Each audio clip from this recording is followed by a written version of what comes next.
Hello everyone, स्वागत है आप सभी का अपने इस यूट्यूब चैनल फिजिक्स ज़िंदगी पर। जैसा कि आप जानते हैं कि सीबीएसई बोर्ड का एग्ज़ाम डेट जो है वो आ चुका है। 26 अप्रैल से सीबीएसई बोर्ड के एग्ज़ाम शुरू हो रहे हैं।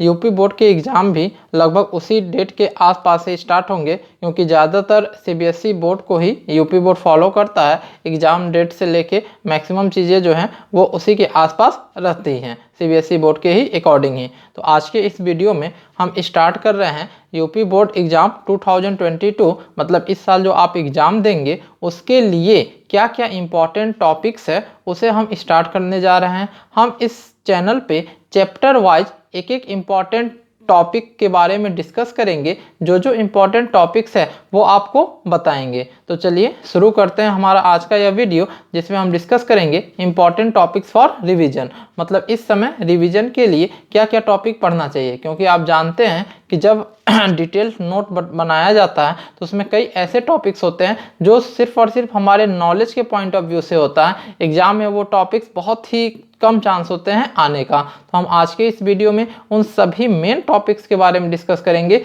जो इस समय से हमें रिवीजन करना है। और जैसे ही एग्जाम का डेट यूपी बोर्ड के लिए आ जाता है, उस समय एग्जाम से पहले हम आपको पर्टिकुलर सिर्फ उन मेन टॉपिक्स के बारे में बताएंगे जो आपको एग्जाम में पढ़ के जाना रहेगा। फिलहाल अभी तो कुछ समय है, तो इस समय मेन जितने भी टॉपिक्स हैं उन सभी को आप रिवाइज करते हुए चलिए। और जैसे एग्जाम का डेट आ जाएगा उसके बाद सिर्फ कुछ मेन टॉपिक्स को आप पढ़ेंगे। तो चलिए शुरू करते हैं। इसमें जो सबसे पहले हम बात करेंगे, तो सबसे पहले हम डिस्कस करने वाले हैं एनसीईआरटी के first chapter electric charge and field का, वैद्युत आवेश तथा क्षेत्र का। इसमें जो है हिंदी मीडियम और इंग्लिश मीडियम दोनों के लिए होगा, तो मैं दोनों ही बोलता जाऊँगा, आप मिलाते जाइएगा। आप चाहे जिस भी मीडियम के हो, चाहे हिंदी मीडियम को या फिर इंग्लिश मीडियम के हो। तो सबसे पहले जो हमारा इंपॉर्टेंट टॉपिक है वो है क्वांटाइजेशन ऑफ चार्ज, यानी कि आवेशों का क्वांटीकरण। तो इसे आपको जरूर पढ़ना है, क्वांटाइजेशन ऑफ चार्ज को। ये जो फर्स्ट चैप्टर है electric charge and field NCERT का, उसमें जो फर्स्ट हेडिंग आपको पढ़ना है क्वांटाइजेशन ऑफ चार्ज। इसी में आप फॉर्मूला पाते हो Q = NE। तो इस हेडिंग को आपको पढ़ना है। ये ध्यान रहे कि जब भी आपसे एग्जाम में कोई डेफिनेशन पूछा जाए तो उस डेफिनेशन में आप जरूर उसका फार्मूला मेंशन करेंगे, और उस फार्मूले में जो जो टर्म्स आ रहे हैं उसके बारे में भी आप जरूर बताएंगे। ये आप ध्यान रखिएगा कि जब मैक्सिमम टाइम होता क्या है कि क्वांटाइजेशन ऑफ चार्ज क्या होता है, आप बस इतना बता के छोड़ देते हैं, उसका फार्मूला नहीं बताते हैं। और कभी कभी आप सीधे Q = NE लिख देते हैं, जिसमें ये नहीं बताते हैं कि Q क्या है, N क्या है, E क्या है। तो जब भी आपसे किसी भी क्वेश्चन का अगर डेफिनेशन, उसकी परिभाषा पूछी जा रही है, तो आप उस परिभाषा के अंदर अगर फार्मूला है तो उस फार्मूले के बारे में बताएंगे, और वो फार्मूला मेंशन करेंगे, और फार्मूले के साथ साथ जो जो उसके अंदर टर्म्स आए हैं उसके बारे में भी बताएंगे। तो सबसे पहले आपको पढ़ना है क्वांटाइजेशन ऑफ चार्ज, आवेशों का क्वांटीकरण। उसके बाद सेकेंड जो टॉपिक है वो है आपका कूलम्ब्स लॉ। कूलम्ब्स लॉ जो है आप यहाँ स्केलर और वेक्टर फॉर्म दोनों पढ़ते हैं। यहाँ आपको स्केलर फॉर्म के बारे में भी बताना है और वेक्टर फॉर्म के बारे में भी बताना है, यानी कि कूलम्ब के नियम का आपको अदिश रूप और सदिश रूप दोनों इस समय रिवाइज करते हुए चलना है। उसके बाद जो है वो है आपका एप्सिलॉन नॉट का मान, मात्रक एवं बीमा, यानी कि एप्सिलॉन नॉट के लिए, एप्सिलॉन नॉट आप जान रहे हैं absolute permittivity of free space, इसके लिए जो वैल्यू है, यूनिट है और डायमेंशन है, ये आपको रिवाइज करते हुए चलना है कि इसका वैल्यू क्या होता है। तो आप जान रहे 8.85 × 10⁻⁻12 ये वैल्यू हो गया। मात्रक क्या होगा, कूलम्ब स्क्वायर पर न्यूटन मीटर स्क्वायर, और डायमेंशन निकालना। तो ये सब आपको इस समय रिवाइज करते हुए चलना है। उसके बाद फिर अगला टॉपिक जो है वो है आपका वैद्युत क्षेत्र की तीव्रता, इंटेंसिटी ऑफ इलेक्ट्रिक फील्ड या फिर इलेक्ट्रिक फील्ड इंटेंसिटी। फिर से ये डेफिनेशन वाला टॉपिक है, इसका डेफिनेशन आपको बताना और साथ ही साथ इसका फॉर्मूला भी लिखना है। E = F/Q, जहां आप बताएंगे E क्या है, F क्या है और Q क्या है। उसके बाद फिर से वैद्युत क्षेत्र की तीव्रता का मात्रक एवं विमीय सूत्र, यानी कि इलेक्ट्रिक फील्ड इंटेंसिटी का यूनिट क्या होगा और डायमेंशन क्या होगा, इसे भी आपको रिवाइज करना है। इलेक्ट्रिक फील्ड इंटेंसिटी एग्जाम में एक क्वेश्चन जरूर ऐसा रहता है जिसमें या तो आपसे यूनिट पूछा जाता है या तो आपसे डायमेंशन पूछा जाता है। ये मैक्सिमम चांस रहता है कि कोई ना कोई क्वेश्चन जरूर आपको मिलेगा।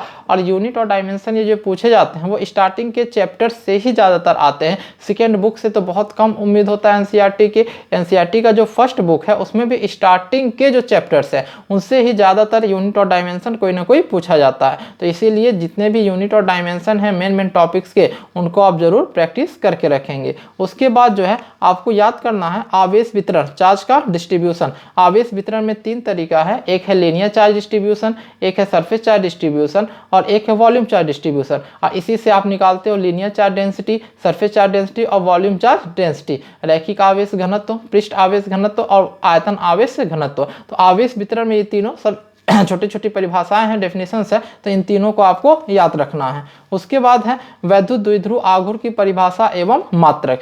डाइपोल मोमेंट का आपको डेफिनेशन और यूनिट ये आपको बताना है। फिर से वही बात, जब भी आप डेफिनेशन बताएंगे तो उसका फॉर्मूला जरूर बताएंगे कि जो हमारे पास इलेक्ट्रिक डाइपोल मोमेंट है उसका फॉर्मूला क्या होता है। ये होता है P = Q × 2L, 2L भी कहा जाता है या फिर इसको A से भी रिप्रेजेंट करते हैं, मतलब हो जाएगा P = Q × 2A। तो ये इसका फार्मूला हो जाएगा। और उसके बाद इसका यूनिट भी आपको इसमें क्वेश्चन में पूछा गया, तो जब भी आप फार्मूला यूज करेंगे तो उसके बारे में जरूर बताएंगे कि Q क्या है, 2L क्या है, ये सब आपको मेंशन करना है।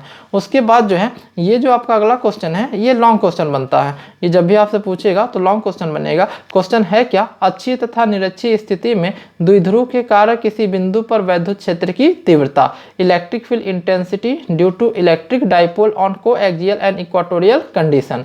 ये लॉन्ग क्वेश्चन बनेगा। जब भी आएगा तो लॉन्ग क्वेश्चन में आएगा, 5 मार्क्स या फिर उससे एबव अगर बनाए जाते हैं तो लॉन्ग क्वेश्चन में ही आपको मिलेगा। इसमें आपको डेरिवेशन करना रहता है, इलेक्ट्रिक फील्ड इंटेंसिटी का वैल्यू निकालना रहता है। 2 कंडीशन है, एक कोएक्सियल है और एक इक्वाटोरियल है, जिसमें अक्षीय और निरक्षीय। एक को अनुदैर्ध्य और एक अनुप्रस्थ भी बोला जाता है हिंदी में, तो उसे आप देख लीजिएगा। उसके बाद नेक्स्ट जो टॉपिक है वो है आपका एक समान वैद्युत क्षेत्र में स्थित द्विध्रुव पर कार्यरत बल आघूर्ण। एक समान वैद्युत क्षेत्र में स्थित द्विध्रुव पर कार्यरत बल आघूर्ण, torque on an electric dipole placed in a uniform electric field. मतलब हम अगर किसी एक इलेक्ट्रिक डाइपोल को यूनिफॉर्म इलेक्ट्रिक फील्ड पे रखते हैं तो उसके ऊपर कितना टॉर्क एक्ट करता है। इसका फॉर्मूला आपने पढ़ा है, टाउ = PE sin थीटा। तो ये फार्मूला है, इसका डेरिवेशन आपको आना चाहिए। छोटा सा डेरिवेशन है, कोई ज़्यादा बड़ा डेरिवेशन नहीं है, 2 से 3 मार्क्स का ये आपको मिल जाएगा। तो ये भी आप जरूर रिवाइज करते हुए अभी चलेंगे। उसके बाद जो है हम नेक्स्ट अगर बात करें तो नेक्स्ट जो है हमारे पास वो क्या है, वो है वैद्युत फ्लक्स की परिभाषा, मात्रक एवं विमीय सूत्र। यानी कि आपको इलेक्ट्रिक फ्लक्स का डेफिनेशन बताना है, उसका फॉर्मूला बताना है। उसका फॉर्मूला रहेगा तो यूनिट भी मिल जाएगा और साथ ही साथ उसका डायमेंशन भी निकालना है, वैद्युत फ्लक्स यानी इलेक्ट्रिक फ्लक्स।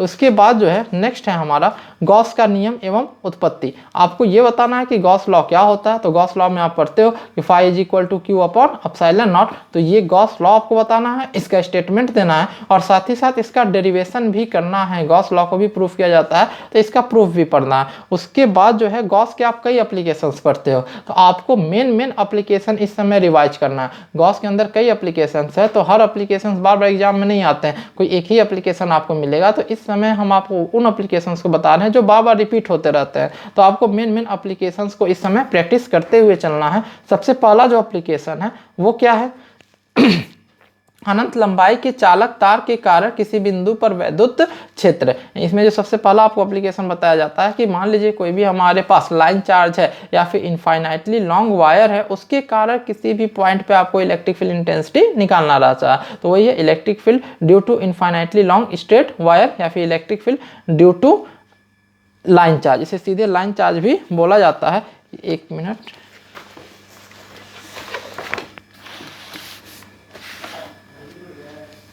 अब देखिए नेक्स्ट है आपका समतल चादर अथवा प्लेट के कारण वैद्युत क्षेत्र। ये इसका सेकेंड एप्लीकेशन है, जिसमें आपको क्या बताना है, इसमें आपको इलेक्ट्रिक फील्ड इंटेंसिटी निकालना है प्लेन शीट के लिए या फिर प्लेट के लिए। अब इसमें ऐसे कह सकता है कि conducting plate sheet, non conducting plate sheet या फिर इनफाइनाइटली लॉन्ग प्लेट शीट। मतलब मेन इसमें वर्ड जो होगा वो होगा आपका प्लेन शीट या फिर प्लेट, इसके कारण। उसके बाद आता है electric field intensity due to spherical shell या फिर हॉलो स्फेयर। स्फेरिकल सेल के लिए, हॉलो स्फेयर मतलब गोलीय कोष के लिए या फिर खोखले गोले के लिए आपको इलेक्ट्रिक फील्ड इंटेंसिटी, वैद्युत क्षेत्र की तीव्रता या फिर वैद्युत क्षेत्र निकालनी है। कहाँ पे, तो इसके अंदर फिर 3 केस बनता है। जैसे मान लीजिए ये हमारा अगर हॉलो स्फीयर है, इसके सरफेस पे हम जब चार्ज को डिस्ट्रीब्यूट कर देंगे तो इसके अंदर फिर 3 केस बनेगा। सबसे फर्स्ट केस होगा आउटसाइड, सेकेंड होगा इसके सरफेस के ऊपर और थर्ड होगा इसके अंदर। तो ये तीनों केस पे आपको निकालना रहता है इलेक्ट्रिक फील्ड इंटेंसिटी। क्वेश्चन में वो मेंशन कर देता है कि तीनों केस निकालिए, अगर नहीं भी मेंशन करेगा तो भी आपको तीनों केस निकालना पड़ेगा। अगर सिर्फ एक केस कहेगा तो सिर्फ एक ही केस निकालने को मिलेगा, ज़्यादातर तीनों केस रहता है। और उसके बाद में जो सबसे लास्ट में आपको पढ़ना है electric field intensity due to solid sphere. ये हॉलो स्फीयर के लिए था और ये सॉलिड स्फीयर के लिए है, यानी कि ठोस गोले के कारण वैद्युत क्षेत्र आपको ज्ञात करना है। तो ये मेन इंपॉर्टेंट टॉपिक्स थे आपके फर्स्ट चैप्टर एनसीईआरटी के first chapter electric charge and field के, वैद्युत आवेश तथा क्षेत्र के, जिसमें आपको इस समय से अभी ये सभी इतने टॉपिक्स जो बताए गए हैं ये रिवाइज करते हुए चलना है। और जैसे ही एग्जाम का डेट आ जाता है, एग्जाम और पास में आएगा, तो इसमें जो आपको जितने भी टॉपिक्स बताए गए हैं, जैसे अगर नंबरिंग वाइज देखा जाए तो यहाँ 12 तक है, जिसके अंदर इसके एप्लीकेशंस आ गए हैं ABCD। तो इस 12 टॉपिक्स में से भी जो मोस्ट इंपॉर्टेंट होंगे वो आपको उस समय बताए जाएंगे। फिलहाल जो है आपको चैप्टर वाइज जो जो इंपॉर्टेंट टॉपिक्स है उसके वीडियो मिलेंगे। तो मिलते हैं हम अपने नेक्स्ट वीडियो में, जिसमें हम डिस्कस करेंगे सेकंड चैप्टर के इंपॉर्टेंट क्वेश्चंस।